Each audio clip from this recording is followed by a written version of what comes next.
Good morning, Giants. Welcome to Wake Up with Giants TV. Ooh, have you ever wondered how to navigate change? We do too. So here we go. It's going to be it's going to be an amazing, it's going to be the best episode we ever did because we're going to talk about the conscious coach coming right up.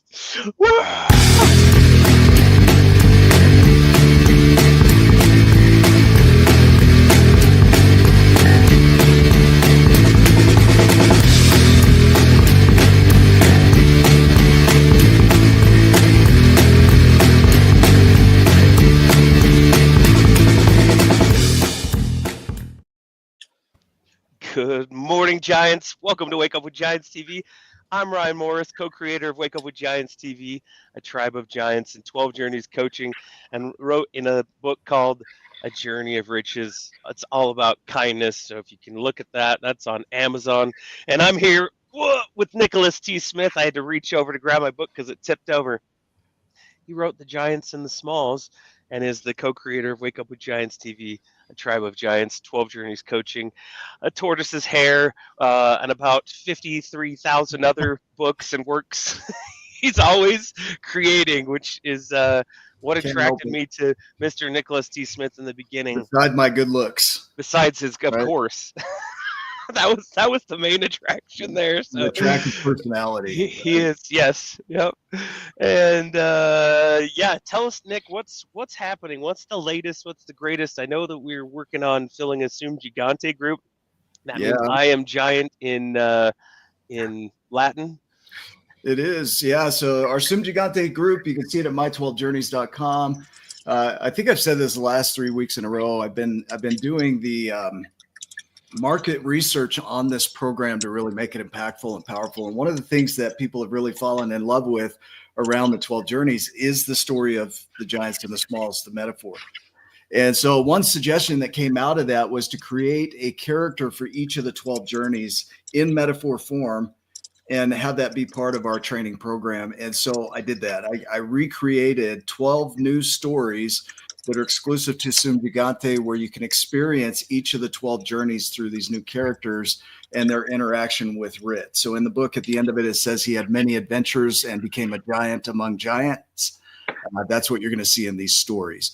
So our goal there is to help you anchor in a framework, an operating system, a way of being that is foundational to everything you touch in your life. And so if you want to know more, come over there. I'm going to go ahead and build that out. I haven't added the changes to it yet, but excuse the dust and come on over.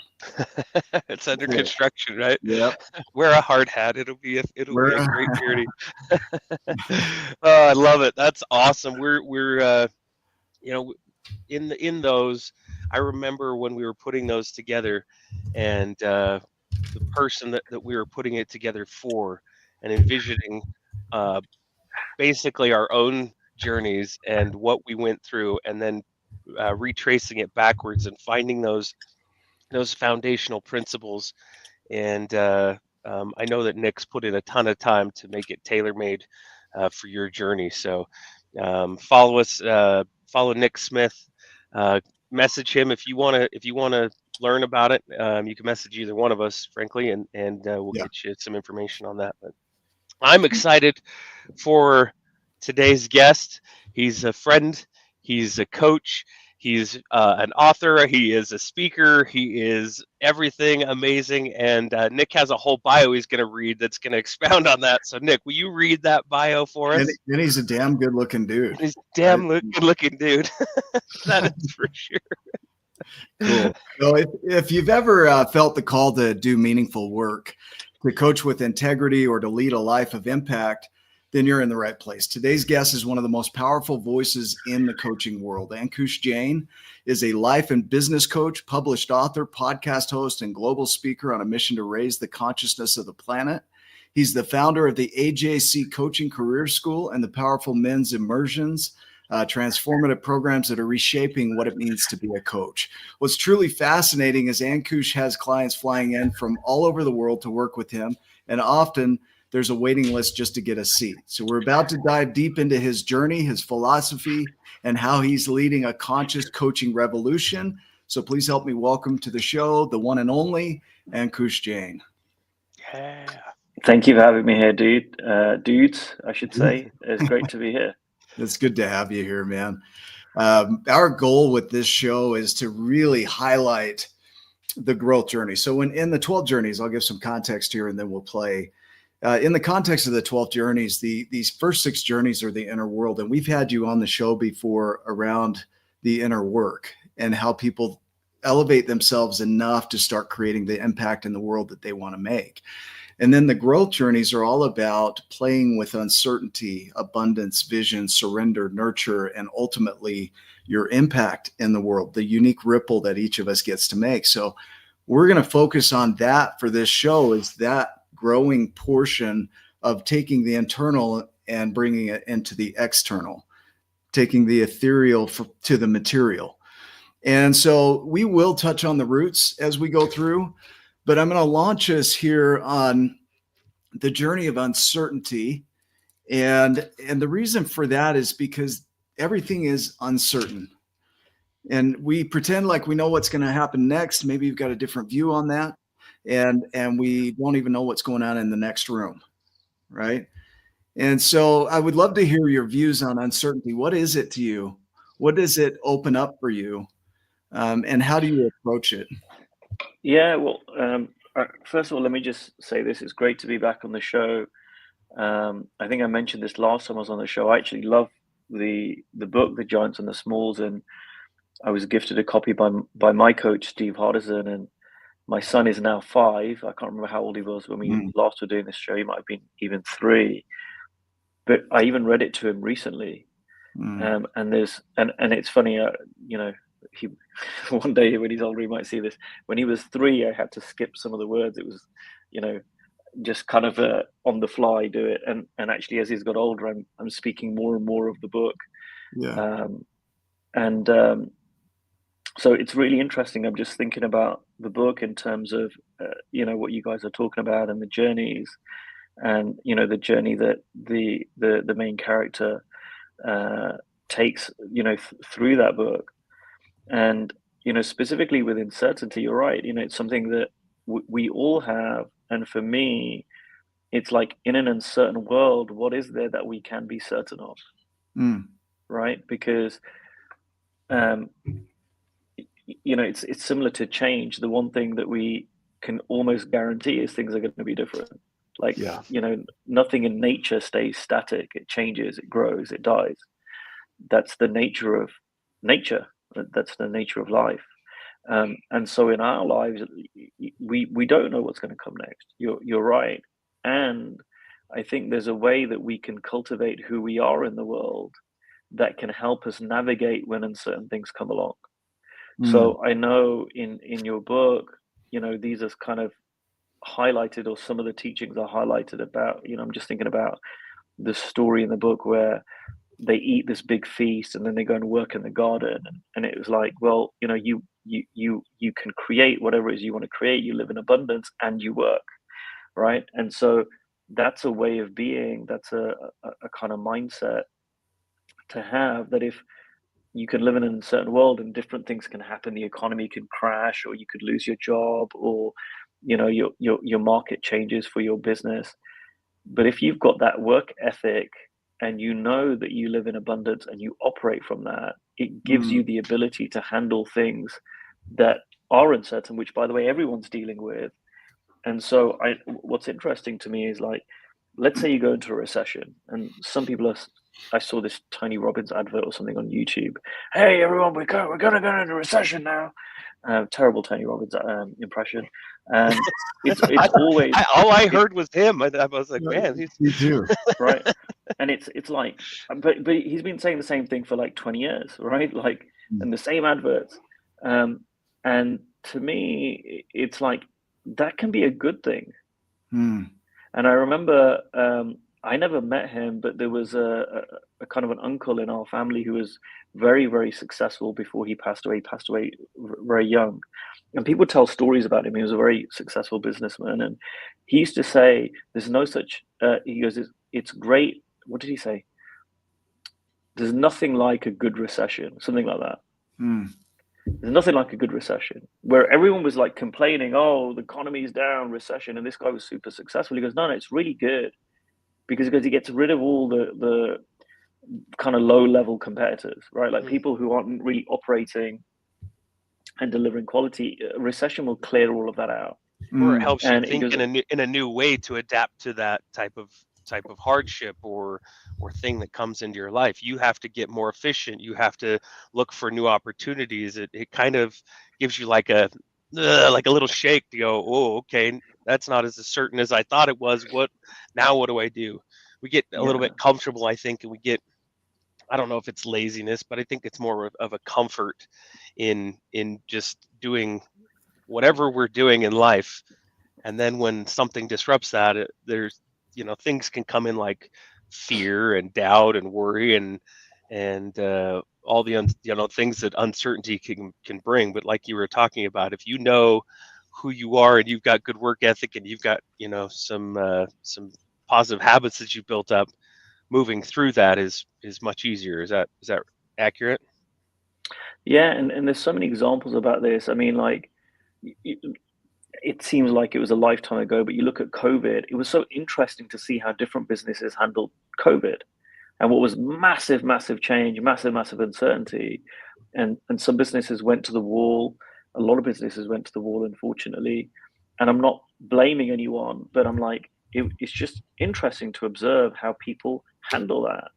And I saw it in my profession. I saw it in coaching. I remember this lady um, post on LinkedIn somewhere years ago. She said, and I saw this come up during COVID time. Hey, all these coaches that are offering their services now during COVID, it's like you're not reading the room.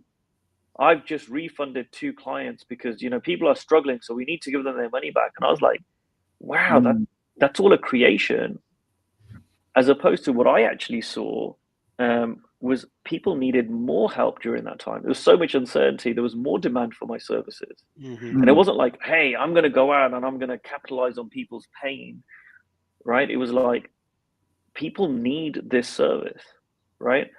And during that time, I actually had pulled my back and I went to see this physiotherapist or something. He wasn't a physio. I can't remember exactly what he did, but he basically was working my back. And it just happened that this guy was the owner. And I mean, it was like a decent size business. I mean, it wasn't just like a one-man band thing. He had like loads of people. And I loved going there just to chat to him. I mean, it was really interesting. He'd work on my back or get me to do different exercises. And at the same time, I'd talk to him. And this guy was really fascinating because he said, they were going through some challenges because a lot of their services were delivered in person. During COVID, there were only certain things we were allowed to meet, but other things were not able to take place. And he said, a lot of my competitors, they're just, well, what can we do? We can't help anyone. And he said, what I did is because I sat down and I went through all of our list of our customers and I've got all my team to ring them. Hey, how you doing? It's COVID. Are you okay? I know you can't come in and see us right now, but is there anything we can do for you on the phone, just to make sure you're okay? And he even said, he goes, I'm going to predict something. He goes, when we come out of this, he goes, my business is going to explode because people are going to remember that I called them. Right. So here you got a guy dealing with uncertainty, change, something different. And he's showing up in a way of like, all right, how can I get creative and be really loving, really serving, really growing my business in a way that helps people, as opposed to throwing his hands up in the air. Like, well, what are you going to do? I like the idea there that you just shared is the prediction, right? Before words. So before we speak it to the world, we have a chance to play this out, right? And before it goes out into the world, we have a chance to play it out. The idea that he says, I'm going to make a prediction of this is what's going to happen. And then he speaks it. And then it becomes a reality. And, with uncertainty, Charles Darwin said that it's not the survival of the fittest or the most intelligent, it's the most adaptable to change. And we're constantly experiencing change, and uncertainty gives us that space to really just play with, okay, how would I like to move through this change and bring that to the world? So like what you're saying is we have a say in how we want to show up. We could follow what other people do, like that lady, and say, I'm going to match what she does because that feels socially acceptable to me to follow what she's doing. But you didn't do that. You said, no, this is a service. I'm going to serve through this. And so what I'm hearing in that is that, yeah, all of those things are possibilities within uncertainty. It's up to us to determine what we want to bring into the world and how we want to do that. Right. Yeah. Is there more to absolutely. add to that? Yeah, well, I think you're really touching on an important point here, which is that language creates, right? Language creates, and so many people that I know, and even like, don't go, oh, he's talking about this again, and switch off. Like, people might have heard this, but when I speak with people, there's a depth of understanding of what I'm about to say that almost nobody gets, right? Language is not just a description. People use it as a description. And again, I'm going back to your book. I get them confused. Remy's the character. Remy's the giant and Rit's the small. Yeah. What's his name? Rit. That's it again. Yeah. Sorry. Which is interesting because it sounds like written, right? He's creating his world. Rit. Love it. Yeah. I didn't pick that up, so I love that now. Yeah, me neither. That's awesome. So Rit, he's describing his life. And all his friends, they're creating, like, this is what a small does. You can't change. They are not just describing it. Looks like they're just describing how the world is. But they're also creating it. And language always creates. And people go, yeah, okay, I get that. And then you see them use language in a way which doesn't do that. And people do this all the time and they miss it. So they'll say things like, you know what? I'm just not I don't do video, right? Hey, you want to be interviewed? I'm just not a video person. I don't have the mind for that. Oh, that's not me, right? That's not me. I don't do that. Yeah. That's not my thing. And I'm not saying you can't have preferences, but people don't talk about it as preferences, right? So I got invited to go paddleboarding. I just personally don't like, that activity. So I can say, hey, I'm not going to say no, but can we do something else? I prefer to do something else. That's a preference. But saying like, oh, I don't do that. I can't do that. Oh, wow. Yeah. It's different. It feels immediately different as you speak that, right? That's not who I am. I can't do that. I don't do that versus I don't prefer that. Right. Right. And it's like, it's all a creation and it's got nothing to do with your past. Because again, this is another thing that people miss. They go, well, I was like this, or my childhood was like this, or this happened, or that happened. And I'm not saying stuff didn't happen, it did. But actually, it's like, we can change it. And sometimes people will argue with me on this, and I'll say, all right, hey, let's look at this. Okay. So what I'm saying is, hey, your life can be different. And I've got a really hopeful message for you. You can create anything you want. And no matter what happened to you in the past, no matter what trauma you've suffered or anything else that's gone on, that doesn't have to affect your life. That doesn't have to affect the future. We can change it. Or we can believe what you're saying, which is, no, this has happened. That's affecting me. It causes this. I go, that's not very hopeful. That's keeping you in a cage. You're in a cage of the past. And I go, so you can either stay in that cage, or why don't we test what I'm pointing you to, which might deliver something really positive here. And I like to think that my life, I was speaking to someone yesterday, and I said, they asked me, what's been the tipping point? Just a new person I met at this gathering, and someone said to them, I'm a coach and whatever. And they go, what's your tipping point? And I went, man, like, there's not one.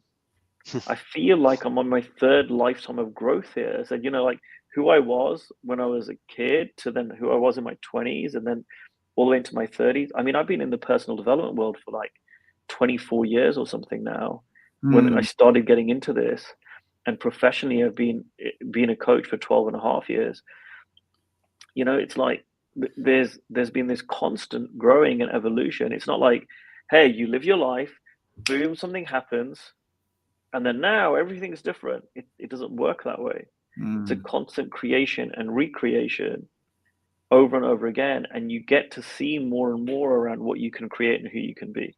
Okay, that is opening up something for me here. The uncertainty is almost like the dead zone, the in between, like when you die and whatever comes next, right? It's almost like in our life that what was and what will be is buffered by the uncertainty. That you come back into the new space. Your old world was there. It lived, it had a life, it had all these things, but you get to decide, do I want to bring that in and continue that forward? Or do I want to use this uncertainty to imagine and create myself into being something that's totally different or beyond where I've been before? So it becomes this evolution. It becomes a reincarnation in a way of while you're alive. That's the crazy thing is you have all of these lives you've lived. This is what I'm hearing in your words here.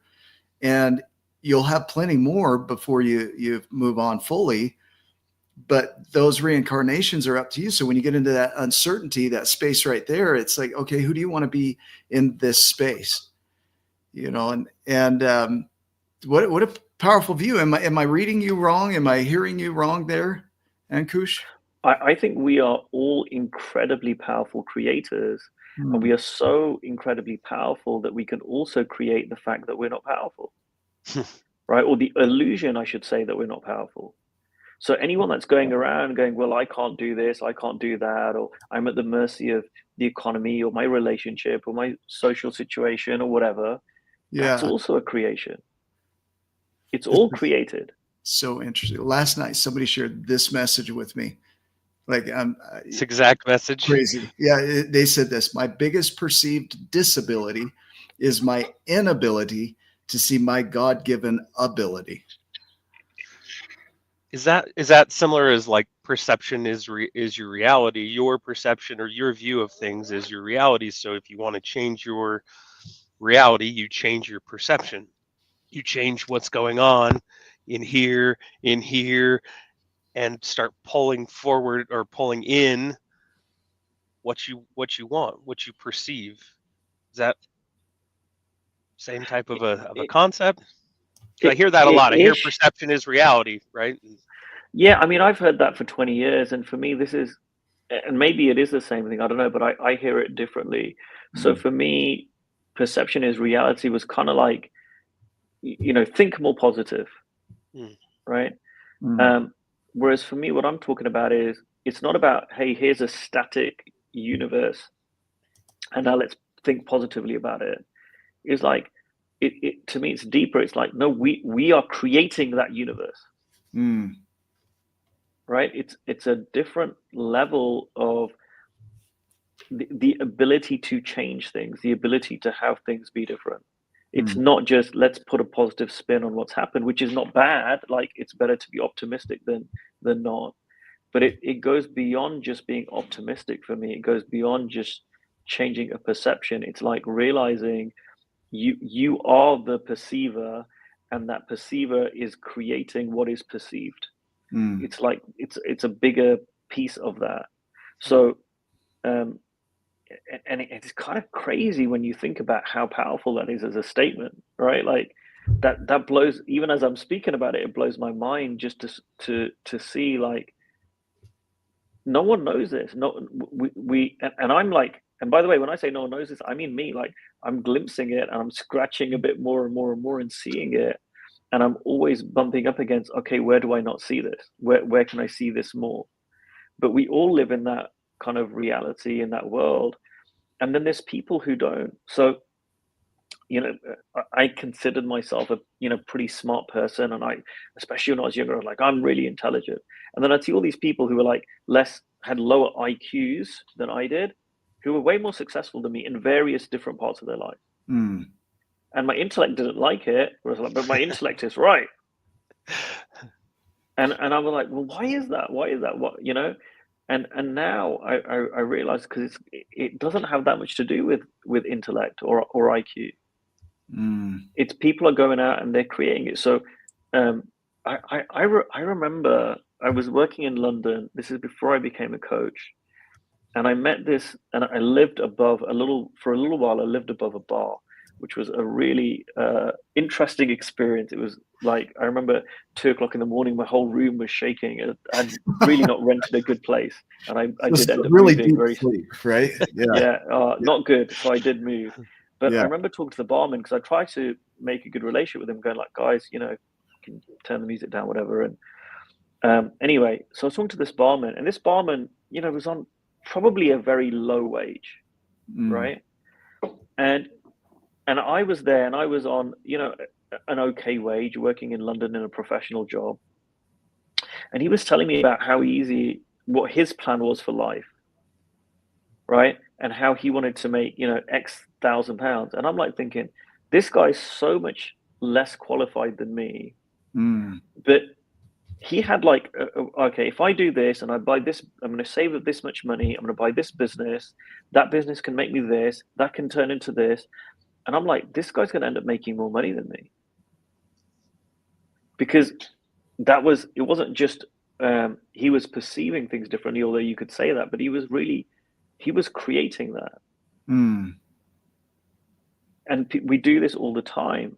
So, people who go, well, it's not possible to earn more than this, or it's not possible to have this kind of relationship, or it's all a creation, right?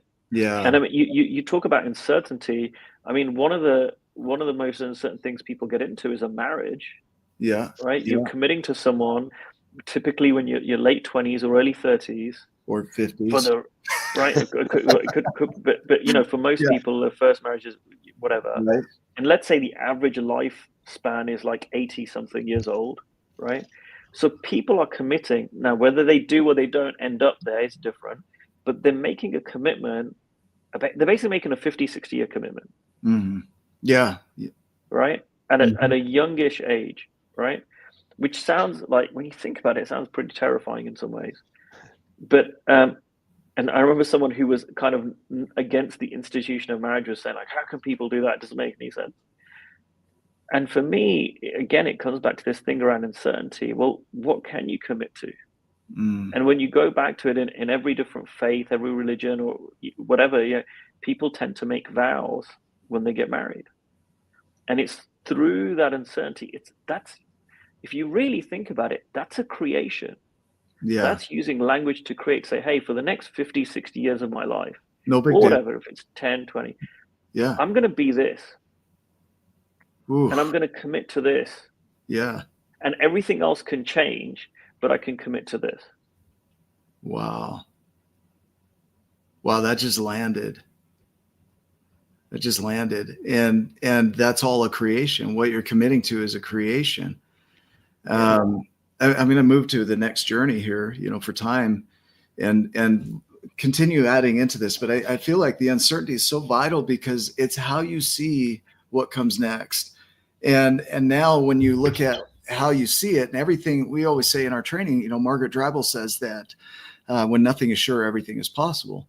And you go back to Chris Smith's teachings on limitations are created, possibility just exists. So we're looking at that. And so it's all about how you're seeing it. But then it comes to, well, yeah, I have all these great ideas and dreams that I want to bring into the world, but I don't have access to the things that you have. I don't have this. I don't have money. I don't have friends. I don't have connections. And in the journey of abundance, what we teach is that everything you need to create anything you can imagine is already here. It's just in its raw form. Even stuff that's been created now becomes raw form for the next creation. Like Richard Paul Evans says that chaos is the mind of creation. We always highlight, everything around us at one point was chaos. Somebody imagined it, transformed what was into what you see today. And now that becomes the chaos of somebody else's creation. And so the abundance idea, I think it was Wayne Dyer that said that abundance isn't something you acquire, it's something you tune into. And then when you start to see that everything you need is here, now it's up to you to transform it. And that transformation depends on how you're looking into not only uncertainty, but your vision. What does that open up for you? What are your views around abundance? Yeah, it's great. I just did a quick thing. I wanted to find this quote on commitment, right? So I want to read this by W.H. Murray. Until one is committed, there is hesitancy, the chance to draw back, the moment one definitely commits oneself, then providence moves too. Hmm. Oh wow! Holy cow! Yeah.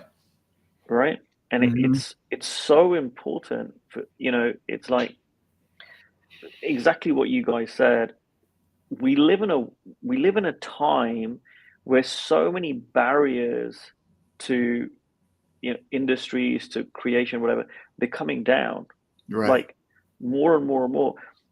It's moving. So you go back in time, and it was like, you wanted to be on the radio, there were gatekeepers. Right. You wanted to create movies, there were gatekeepers. You wanted to have a show, like the show you guys are creating. Right. You couldn't just have a show. Right. There's gatekeepers.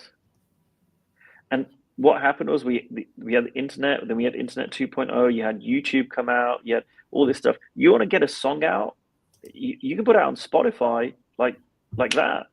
Today. And I'm not saying exactly. So I'm not saying, look, there aren't some challenges, there aren't some gatekeepers, sure, right? And it's easier than it's ever been. And I wanted to bring in that quote around commitment, because that's what really moves everything.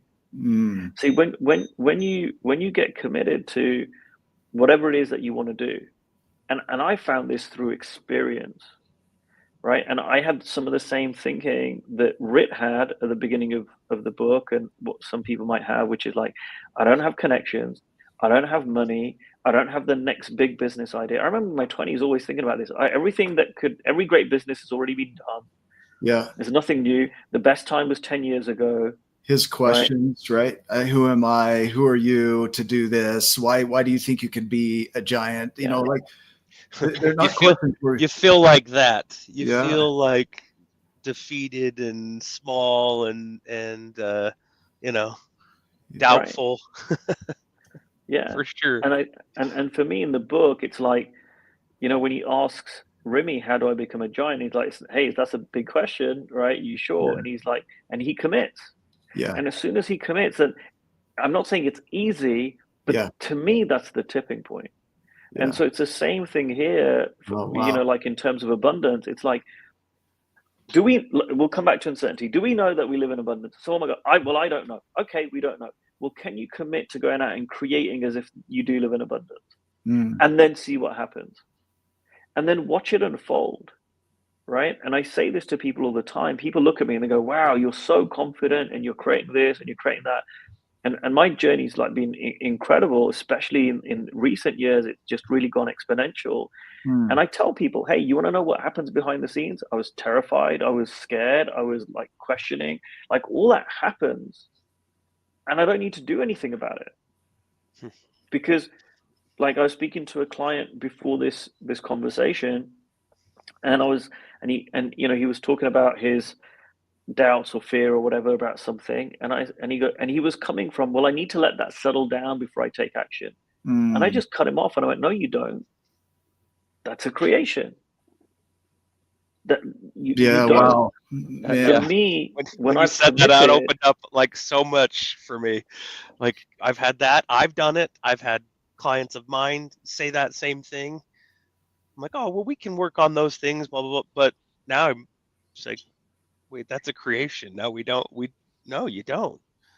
Right. We just start. To me, go. when you commit, it like gets rid of that. And I'll give a really easy example. So a lot of people know, like, I like working out. I go to the gym a lot, and it's a great thing. If anyone, if you wait until you felt ready to start getting into shape, you'd never get into shape. Right? If you only worked out when you felt like working out, virtually no one would be in great shape. Right? Yeah. But when you commit, it's like, so I made a commitment 2 years ago, or almost around this time 2 years ago. I'm like, I'm going to finally get myself into shape. I've been avoiding it for years. I'm getting older. I've got a young kid. I want to be 10 years younger than my age right now. Right? So I go, all right. And I committed. And I didn't feel like working out. And I didn't feel like eating healthy. But it was the commitment that carried me through, because I'm like, I'm committed to this. Yeah. Right? It wasn't about like moment to moment. I could feel good. I could feel bad. I could feel apathetic. That happens. We talk about baby steps or small steps, but giants take small steps too. They're just bigger. So Yeah. you just start committing, just start moving, get committed to a thing. At the beginning of the year, I got committed to myself, and I said, okay, well, one piece that has been missing for me is that health, is that fitness. So I committed, and I've lost 40 pounds since the beginning of the year, and I Yeah, got nice. committed, right? And I don't say that to brag. I say that because I did that because I got committed. There was no other. It wasn't just gonna just magically just. I mean, unless I got like a parasite or something, you know, it wasn't just gonna go away on its own, you know. It took work, it took effort, but every time something came up, if a donut came across my table, it's like, what are you committed to? I'm Yeah, committed to this, so I don't eat said donut. You know, I changed the way that I thought about things. I looked at stuff differently. I got active. I got disciplined in, you know, low carb, low sugar stuff, you know, because the things that I'm putting in my body are keeping me where I'm at or increasing the weight that I'm at. So how can I decrease that? Okay, be committed. And yeah. it wasn't always easy. There was a lot that, you know, but the more I did it, the easier it became. Yeah, and there's something that I learned from Steve Chandler, which was there's a difference between commitment and intention. A lot of people have intentions and they think they're commitments. An Mm. intention is a very, very strong wish or desire. Like, hey, I'm really, I have New Year's resolutions. They're all intentions. I want to do this. I'm going to do that. But a commitment that includes a system for getting it done, right? Mm. So for me, when I had an intention to work out for years, and my Wow. system Yeah. was I'm going to go to the gym when I feel like it. I never went to the freaking gym. When Mm. I got committed, I was like, right, I'm going to go to the gym at this time in the morning. I'm going to drop my son to school or to nursery and then straight after that, I'm going to go to the gym. What I'm going to do is I'm going to put my gym clothes on before I go and drop him. So I'm going to make a system that works for me. I'd get my Mm. gym clothes out the night before and put them right there so I didn't need to think about it. I'm lining up a system that is going to help me get the outcome that I want. That's I like key right that. there too, because you could get committed to something that's like a big commitment in your mind, and then because you haven't learned the discipline, or you've made it so big that you didn't put in the little the I don't know, the path of least resistance. Make it easy for you to hit those things. Take away the roadblocks. You know, if it's hard for you to get up in the morning, maybe go at night to the gym. You know, or whatever. You know, there's things you could do to start building that discipline. Mm, Or if it's hard for you to get up in the morning, start setting your alarm to get up until it's easier. Set it back half hour, set it back another half hour. Do something like that to make it easier so that you have less chance of blowing that commitment, I guess. Is that what you were saying too?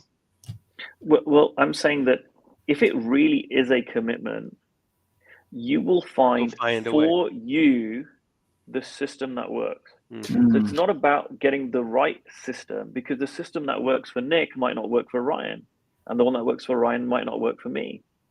So it's about having what works for you. So, for example, when I tell people publicly I'm going to do something, I feel like a lot of pressure like to do it. That really works for me, right? Mm. As part of my system. So when I'm really committed to something, right, I'll often share publicly, hey, I'm going to do this.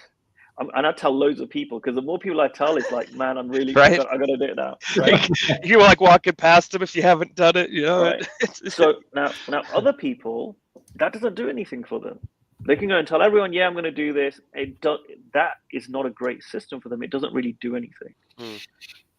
right? Same with accountability. Some people like having an accountability buddy, right? Like for me, if I'm going to go and do something with someone else, so like if I've got a gym partner and I'm going, right, we're going to meet at 9 o'clock, man, it's so much more likely I'm going to go even if I don't feel like going, then I'm on my own.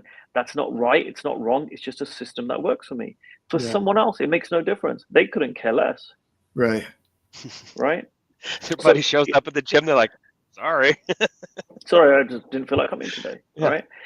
And there's no judgment. It's just different people have different Yep. things that motivate them, inspire them, draw them in a certain way. So it's about finding the system that is going to have you have the thing that works for you. And Yeah. I remember getting like into a lot of judgment of myself because I was thinking I should be self-motivated. Once I really get whatever, then I won't need something. And the big tipping point or the big shift for me happened way back in 2016. I was speaking to a coach who I was like on the same course with. We were buddies, we were colleagues. And he said something about systems and it just landed for me. Wow. And I said, you know what I'm going to do? I'm going to tell my wife, and this is how my exercise journey started back in the day, like 2016. I'm going to tell my wife I'm going to get up early and go for a walk every day. And she goes, no, you're not. And for me, like being so like with her, like, oh, you better watch. I'm going to do it, right? Because you said no, I'm going to do it. And then like a week later, I'd gone for a walk every single day, and I went, hey, this really works. That's I'm a going to hack. join the gym and I'm going to get a Mhm. personal trainer. And Yeah. I'd avoided getting a personal trainer because I used to think I shouldn't need a personal trainer to work out, as opposed to what's the system that will have me work out? Oh, if I have a PT, I'm definitely going to go. I And then hear. again, 2 years ago, when I really committed to the gym, I now have a PT 4 times a week, and it's a big investment. But it like, man, the progress I've made, it like eclipses anything else I've done before. I want to hang in the next three journeys. I'm going to clump them in, and then we'll talk through it. Okay. And then I want to hit on what you just shared because you made a commitment to the activity. And so I'll play with that. But the next three journeys of vision, surrender, and nurture, are all about how do you envision what it is you want to create? How do you imagine it? How important is it to have detail? Does it matter if you have too much detail? Is just the thought, I'm going to do that enough to make it a reality? Because I've seen it both ways. Surrender is letting go of the how. We don't know how we're going to create the accomplishment, but we are responsible for the activity. We're responsible for the effort and the dreaming of it and holding on to the vision. But the timing, and maybe you can help with this, we don't always know the timing. We don't always know which pathway is going to get us there. And the idea of the oak tree, it lays 10,000 seeds, only one takes every year. And so are you going to put in the effort? And then the journey of nurture, which is self-care, creation care, and doing the steps, like Andy said, small steps or baby steps, like taking the small steps every day to grow, to maintain, to prune, and to give back. How important are those? We call that the fractal nature of things. But I want to hit on the commitment to do, right? You committed to walk, but it wasn't, I'm going to walk and become physically fit. My commitment is to walk. And that's what you shared. I'm committed to the activity, but do you also have to commit to the outcome? Does that make sense? Yeah, to me, it's both. So Okay. if you just commit to the outcome, sometimes that can be a little bit nebulous because people don't really know, like, hey, I'm going to commit to making $1 million next year. Yeah. And you got no system, like, okay, well, what do you do? So for me, it's like committing to the outcome means actually breaking it down and committing to what activities do I need to commit to have the outcome happen. Right. Yeah. And I wrote down what you said, the final journeys, and I'm aware of time. So Yeah. I want to kind of tie this in. So in terms of vision, and I know you've titled this, the conscious coach revolution starts here. We've not really talked about that. Yeah. So, a year and a half ago, I spoke into the world, and this wasn't from me. It come from spirit or some higher power, the universe, whatever. But what came through me was, in my coaching school, which was really about helping coaches make money, I said, we're not here to do that. And we're not here to make you better coaches and all that will happen. We're here to raise the consciousness of the planet. And we'll do that through transforming this coaching profession. And because this profession has the biggest probability to raise global consciousness of any profession. It's not going to be the lawyers, it's not going to be the doctors, it's not going to be the politicians, it's going to be coaches. And that wasn't me speaking. That really came through me. And so this powerful vision got spoken into the world through me. Right. And so it's interesting, like looking at your journey, like there was a surrender because I'm there going, I sat down and thought, holy shit, where did that come from? Yeah. And two, how am I going to make this happen? The mind went into how, like, what do I need to do? What are the activities, right? Do I need to So become big Instagram too that you're famous? like, Right. this is the world, like, It's like gigantic. buying a dinner at Cheesecake Factory. You're like, I can't do this. It's too much. Too much. Too many options. Right. Huge menu. And then I was like, all right, I need to surrender to this. Like, I spoke this, or this got spoken through me. So let me just the baby steps. Let me just take the next step. Let me just take the next step. So I started to do that. I'm like, well, what does this look like? And the vision started to expand. The vision started to unfold. The next step started to become more obvious. And I was like, oh, this isn't about becoming famous. This isn't about like having 1 million followers on Instagram. This is about, oh, I need to wake people up to a level of global leadership that is innately within them. And I started to see, this person here, what they're up to, if they really got that alone would raise the consciousness of the planet. Oh, there's someone else. Let me nurture that. And oh, there's someone else. And I started to see that, and like, oh, there's a dozen people around me that if they woke up and really saw that, then this whole profession starts to change. And I'm like lifting people up. Yeah, beautiful. And it was so different. Yeah. Right. And then that ties into the nurture and self-care, because what's happened is I've kind of got this bigger vision than ever, but I've been never more committed to my diet and my exercise, and as I have been over the last couple of years. And sometimes you think, man, there's so much to do. Am I really going to take that time out of my day to go to the gym? And then I do that 4 times a week. And then like the food prep takes longer and all the rest of it. But overall, it doesn't take longer because I'm no longer lethargic. I don't have that midday slump. I have more energy to get stuff done in the day. I, touch wood, don't get ill as much. My immune system's stronger. And I keep going deeper and deeper into that. And this might make me sound very metrosexual, right? But it's like when I was on the flight over, like my skin gets really dry, my lips get really chapped, right? And they give you these little toiletries or whatever. I never use them. And then this time I just asked ChatGPT, right? And it's like, make sure you moisturize on the plane. And I'm like, is anyone looking at me? All right, okay. Please, yeah, moisturize. Anybody hear that? Yeah, right? Like lip balm and all Yeah. that. And I got to Phoenix, and it's a long journey for me from London. Yeah. And I was like, my lips don't feel dry. It's like a small thing, but it's like really self-care. And like even last night, I went to bed at 9, and I'm really dialing in more and more and more to looking after myself, because the more I look after myself and the more I'm caring for me, the more I can give and love other people.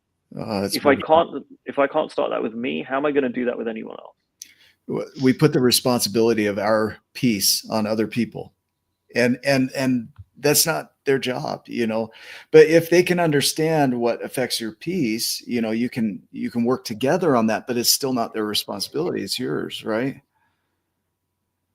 I don't know if that was out of left field there, but that's what I heard is you've got to take care of yourself as you grow.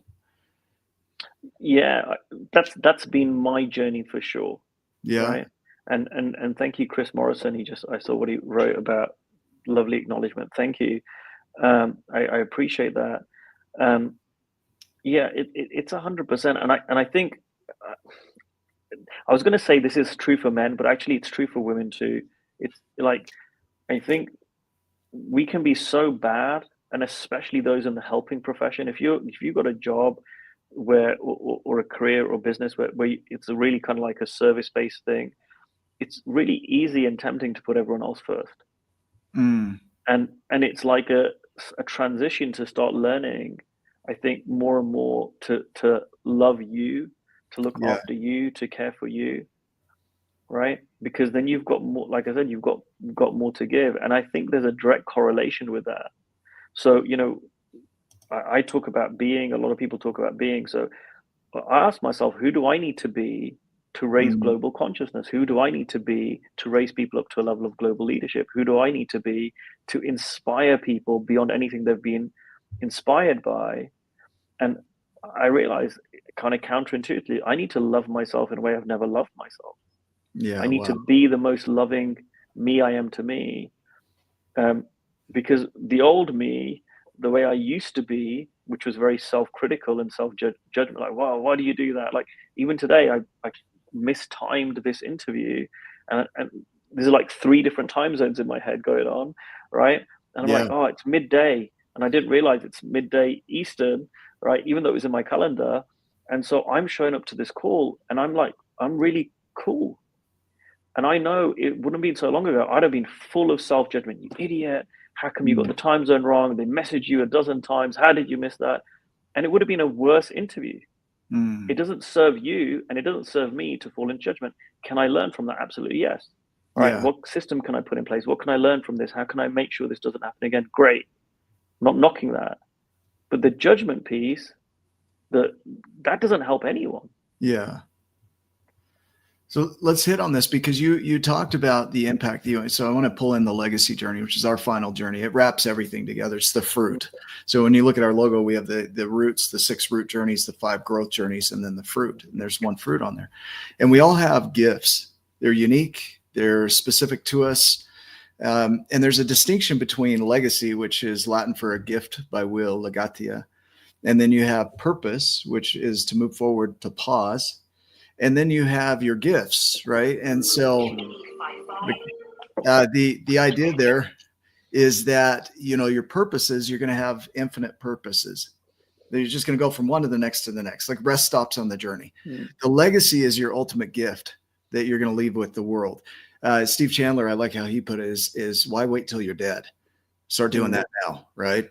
And then the gift, like discovering your gift. How do you know what your gift is? Right? Somebody might be watching this and going, I have no clue what I can do, And so can you speak to all of that? Yeah, I didn't know either. I remember 2010, I did a course, an online course. I was at a very low point in my life, and I did this online program, which was a 90-day program. And really, we started with this. Week 1 was called Designing Your Life of this program. And they had a different lesson every day, and one of the lessons was drawn versus driven, right? Most of the people live their lives driven towards something. Oh, wow. And the distinction was, what is your heart drawn to? What are you drawn to? What are you pulled towards? And it was like basically creating the life you want. And it's like, and if you don't know what that is, that's what you're drawn to. Like, find out what it is that you want. And I spent 2 years, literally 2 years, trying to figure out what is my unique gift, what is my purpose, what am I really drawn to. And it involved lots of realizing, well, I'm not really drawn in my profession. It was a good profession. I enjoyed my job, but I'm driven there. And am I really drawn to this? And I'm driven there. And it was like 2 years of like unfolding and and I tested a lot of stuff out. Like, I used to be into photography a bit. I went and did a photography course, and I looked into it, and I was like, maybe I want to become a photographer. And then when I got into it, I was like, no, I like doing it for me. It's a hobby, but all this stuff that's involved doing it as a job and a profession, I'm not really drawn to that at all. And I started testing loads of different things out. And eventually it dawned on me, like, the thing I'm really drawn to is personal development, coaching, improvement. And I had been kind of ignoring that, like, go away, like, not that. What am I really drawn to? Go away. And it was always there. And it took 2 years for me to be awake to it. And then I was like, oh, I'm going to do this. And like you say, it's not just a one and done thing. It's like, as I got deeper and deeper into that, I saw more and more. I'm like, oh, I've got a gift for this. And the gifts develop, right? Yeah. I'm not the same person as I was in 2010. And it's just like, we just keep going. Yeah. I think Pablo Picasso said the meaning of life is to discover your gift. And then the purpose of life is to give it away. And that makes a lot of sense in the context of what you're talking about here. Is you constantly drive toward or drawn to. And I think Rich Lippman said, vision isn't where you're going. It's what's coming from you. And, your statement there, it's not what drives you, it's what's drawn. It's that, and this ties into the vision journey. I'll pull this together real quick. Lydia Nibley called it a pre-membering, and Catherine Lee called it a memories of things yet to be. That when you create your vision and you anchor to it, it's like it draws it to you. and it tells you what it needs for it to become a reality. So it's almost like a cheat sheet. As soon as you lock in that vision, you start to create hope for a brighter future. You know you're the one that's going to do it, and you'll overcome any obstacle. And so when it comes to surrender, you don't know how you're going to do it. You just know you're going to do it, and it draws you to it and then shows you the way. But if you have to control that, then you can't hear the way. You start trying to do it the way you think it should be done, and the vision saying, dude, you got to slow down and let go and let me show you how to bring me into reality. Right. I remember, here's a quick analogy. My ex-wife, she, when she was pregnant, she would eat chalk. We'd be in church and she's like, I need chalk. She would eat chalk. She'd go grab it. I'm like, that's disgusting. But her body needed something, right? But she would eat that chalk because she had this craving. She knew she needed that for that baby. She was deficient on things.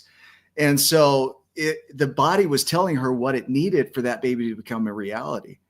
And that to me is a similar idea. I mean, can you expound on that a little bit? Yeah, I mean, I haven't used that analogy per se, but it's like, I think for me, I'm very much, I'm kind of giving myself over to the universe in a way. It's like, we're almost doing full circle back to the uncertainty thing. I don't know what the future holds. Yeah. I'm on the journey. I feel like there's a bigger reason why I'm here, and who knows? Maybe I'm not. Maybe that's all a creation and it's imagination, and you know, I might not be here for that long. I think I will, but I'm just following that, and I just keep taking the next step and the next step with it. I speak what I speak. I keep speaking that vision into the world. So this is a real reason I said yes to this. It's an opportunity for me to speak again, raising the consciousness of the planet. It's not like something I said a year and a half ago and then that's it. Like, okay, great, that was a cool thing. It's like I'm going to keep speaking it, keep speaking it, and I see things connecting. More information comes, more ideas and opportunities arrive, and I'm just on that journey, and I'm just following the next step, and I get to discover it alongside everyone else. Yeah, beautiful. Somebody on our show said one time that Einstein imagined relativity, which made relativity discoverable. So his imagining of it was what brought it into reality so that he could actually go uncover it. And then it became a reality after. And so as a possibility, that's an exciting thing, is that the moment you imagine it, it becomes a reality. And then there's an uncovering or discovering of the process of making it a reality. Am I way off base and just out of my mind there? Who knows? Like, but it makes sense to me. And you know, I'm seeing in the private chat around the legacy piece. I wanted just to say this, that because I hadn't said this about legacy. There's a brilliant book that Steve Hardison recommended called The Butterfly Effect, and it's kind of this small book, and I recommend you can read it in like half an hour. Yeah. And it basically talks about the ripple effect. So when you talk about legacy, who knows what the legacy is? But it's like my greatest legacy could have nothing to do with everything that I'm speaking about. My greatest legacy could be the way that I love my son and giving him that self-esteem and confidence to grow up in a way that one of his children go and change the planet in the future. Right. Like, we never know where the ripples are. And I say we always stand on shoulders of giants, and I say that about my teachers and mentors, but it goes beyond that. It's like it's a lineage, right? And we are, and I talk now with my coaching clients. People talk about what's the impact of coaching. I talk about multi-generational impact. Coaching at that level where it's not just impacting you, but it's impacting the generations to come, because I really see that on the highest level, that's what coaching does. And you see that, like, and again, you go back to your book, I know it's a fictional character, but you take Rit changing his life and let's say getting coached by Rimi, that's not going to just affect Rit. He affected people in his lifetime because he helped other smalls become giants, but it affects generations to come. Right. How many generations of his kids, whatever, will go on and become giants that wouldn't have, and what's the impact of that on their planet? Right. I mean, it just, to me, it blows the mind. The ripple has recently become an anchor in our world. You know, we had a grand vision of, let's go out and impact 100 million lives. It sounded very big and egotistical, and just, you know, people hear that, they're going to think we're awesome.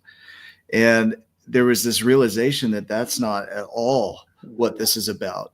You know, Steve Hardison, when I sat with him in the parking lot of a welfare center, he put me on his shoulder. That was an impact point for me, a ripple. And now that ripple's carrying out, and people I've talked to, whether it's one or a million, I don't care. If I can impact one, I don't know where that ripple is going to go and how long through history, generationally, how that's going to go. Right. Yeah. So coming from impact is a lot different from coming from achievements. Right. Yeah. 100%. 100%. And it's, I think, more rewarding and more fulfilling too. Yeah. Beautiful.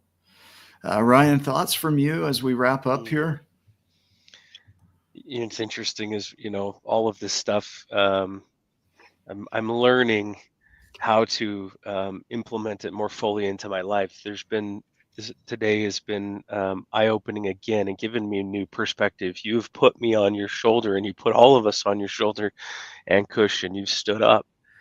I get emotional about this stuff because of your impact, because of I don't know every day, all the day to day to day to day to day, and all of the decisions and the commitments and the challenges that have come in your life. I'm aware of some, but I'm not there on a daily basis. But um, I know what the journey's like because I've also gone down my own journey, and what comes to my heart is a lot of gratitude because you are doing that. You are impacting millions of people's lives, one person at a time, and that starts with you. You're setting all of us on your shoulder, and you're standing up, and the gratitude comes from your commitment, and then you're doing that very thing every single day. Um, and I'm just full of gratitude and love for you, my friend, for being that person and modeling how this works. And as you discover new things, uncover new truths, you share those with other people so that their road gets a little bit brighter, so that they have a little bit more hope, so that they too can do what you've done. And I loved I loved how you talked about creation has nothing to do with IQ. It has nothing to do with your circumstance. If you want to change, if you want something different, do something different now. In TBOLIT NFL, Deuce Latui, and that if you go look up TBOLIT NFL, this is Steve Hardison, and he took Deuce Latui and shook the crap out of him, metaphorically speaking, and to wake him up to any possibility that he could imagine. And I feel like today that we've been shook in a good way by Ankush Jain, somebody who's is just a giant in my world. And thank you so much for being there, because just like someone else said just a minute ago, those ripples turn into tsunamis. There's Glenn. There it is. It was Glenn. Cannonball time. Time to jump in. Just dive right into that pool and make the biggest splash possible, because you do not know the impact that you'll have on other people's lives, but it does have a massive impact. So thanks for having an impact in our world today. Appreciate you. Thank you, Ryan. What an incredible acknowledgement. I really, really appreciate that, and thank you for reflecting that back to me. And I think that's part of the ripple. I wouldn't be doing what I'm doing without so many people. And there's been so many on the journey. Zan Perrin was the guy who I did the course with in 2010. But as you know, Steve Chandler, I worked with him for 8.5 years. I wouldn't be where I am without him. And right now I'm in Arizona working with my coach, Steve Hardison, who, a lot of people know as well. I mean, that man has had such a big impact on my life. I mean, it's hard to even speak about it and do it justice. Really, I say I have 3 lifetimes of growth, but I've had a lot of giants in my world do that for me. And I also want to not end this without thanking my wife, because you talk about those things that are hidden and that people don't see, and there are challenges, but behind that, really, I couldn't be doing what I'm doing without her love and support. and that's real. You know, she people don't realize how much of my commitment is actually both of our commitment to me being able to be this person and do what I do. So I didn't That's want to end beautiful. without saying that. That's That's beautiful. beautiful. Ankush, just a final thing here. We're going to wrap up in just a minute, but is there anything on your heart, any nudge that you're getting for the viewer that you feel like this needs to be shared at the moment?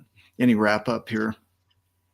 The only one thing I would say, and this is because of what Ryan said, is that there's no one in here that this doesn't apply to.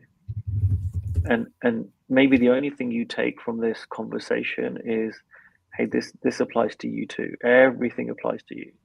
Because like you say, Ryan, you know, we only see the highlight reel of people online, and that's including you guys, me, everyone. But if people really saw where, you know, I've come from and the journey I've been on, or I'm sure you guys, you know, read any Steve Chandler book and see where he was at. You know, it took years and years to graduate from university, into drugs, alcohol, divorced. You know, it's not really an ideal CV for someone who, you know, going at what people might think is the ideal CV to help people, but or really be a leader. But there are so many examples of people who are probably in a worse situation than you, or had, you know, just as bad stuff happen, that have gone out and shown us that it's possible for all of us. So I just wanted to share that. I think that's perfect. That's perfect. There's no accidents. You know, the way everything works out, you know, coming into the show, uh, time zone differences, this is the perfect show. It couldn't have gone better. And I believe that what was shared today is foundational to creation. That when you learn these things, you will do this over and over in all areas of your life. And it's a framework that I'm going to go back through because depending on what's going on in your life, different smalls in you are going to show up to live that life. And it's up to you to elevate them to their giant status. That the giants of the smalls is never an out there thing. It's always in here. And so I'm grateful for the lessons that have shown up in my life. I'm grateful for you, Ankush, to come in and teach us and share with us your philosophies and wisdom. I know this is going to shift the way I look at things. That, you know, if I'm going to speak this into the world, I'm the one that's going to choose what those words are. And I want to be very conscious of that. What am I speaking? And what am I speaking into others as well, into their being? Because that matters. So I appreciate you. Thanks for being on here. This is an incredible show. I'll go back and watch it. For those that are watching, this is live now on YouTube. Facebook has started deleting these after 30 days, so don't count on that. Go to YouTube and grab it. It'll be there in the link, and share it with somebody that you know that could use this message today. Make sure that you go check out Ankush at ankushjain.co.uk. You can see that on the screen there. And let's just say, Ryan, I'm going to give you just one more minute there for you, if you want to go ahead and say that. I had one more thing. And people, if you go back and watch the beginning of this episode and before you came on, Ankush, we knew you were coming on. We didn't, you know, sometimes with technology and the different things, you never know. It could be just miscommunication. We sat here and waited for just a little bit. It went over just a couple of minutes before our normal start time. And both Nick and I said, well, we know what to do. We've done this hundreds of times. Whether Ankush comes or not, we know Ankush too. So we could share some of that journey and be able to talk and be able to do what we do. But we were committed no matter. And if you watch the start of this episode, I started to talk about you know, what to do when there's uncertainty and figuring out that, because both of Nick and I have gone through some life challenges recently, and we know what to do. It doesn't necessarily always make it easier, but we know what to do because we're committed. And I shifted as soon as I saw you pop up. My intro shifted to talk about the conscious coach. And no matter, this episode would have turned out exactly how it was meant to be. And as we were committed, the universe and Providence stepped in and you showed up. So thank you for being there. Thank you for showing up. And for all of you at home, you're right on time. You're exactly where you're meant to be. Keep stepping. Keep stepping. We love you. Go make it a Love you giant guys. day. We'll see you in the next episode.